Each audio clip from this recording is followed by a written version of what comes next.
Hi guys! Ito na naman po tayo at meron tayong panibagong isi-share sa inyo. Heart shape na baby rose. Ayan po. Ready ko na yung filling. May water na po rin yan. Then ready ko na rin mga baby rose na ilalagay natin. Ayan, tutusok na po sa gilid.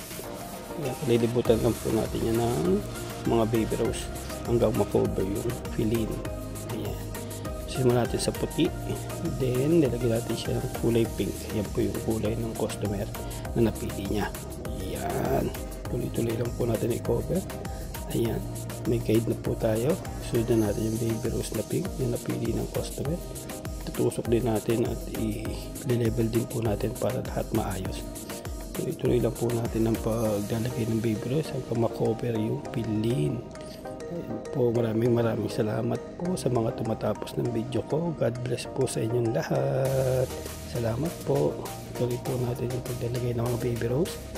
Ayan, tinutusok lang po. Ganyan lang po yung pag-arrange niya. Ayan, tuloy-tuloy lang po natin hanggang makover na po yung foam. Ayan, i-arrange lang po natin na maayos yung paglalagay natin ng mga baby rose. Ayan, ganyan po. Tusok lang po natin. Tuloy-tuloy lang po hanggang makover po lahat. Ayan, nalagdag pa tuloy. Ayan. Tatapos na po tayo. Konting sandali na lang po yan. Then, lalagyan po natin siya ng holder para po maigip wrap po natin siya na parang bouquet.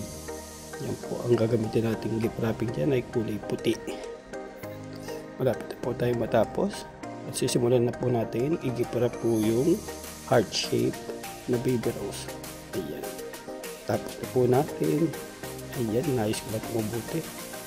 Ayan, nilagyan ko lang po ng holder. Ayan po yung gift wrap na gagamitin natin. Kinover ko muna po siya ng tissue. Kumuha na po ako ng plastic wrap. Ayan, nilagay ko na po siya.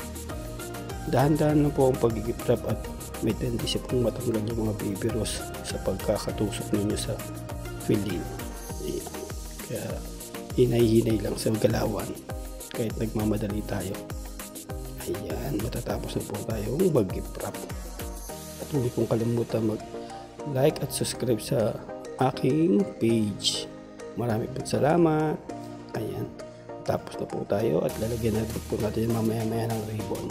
Ayan, kulay pink ang ribbon. Salamat po ulit. God bless po sa inyong lahat. Thank you, thank you.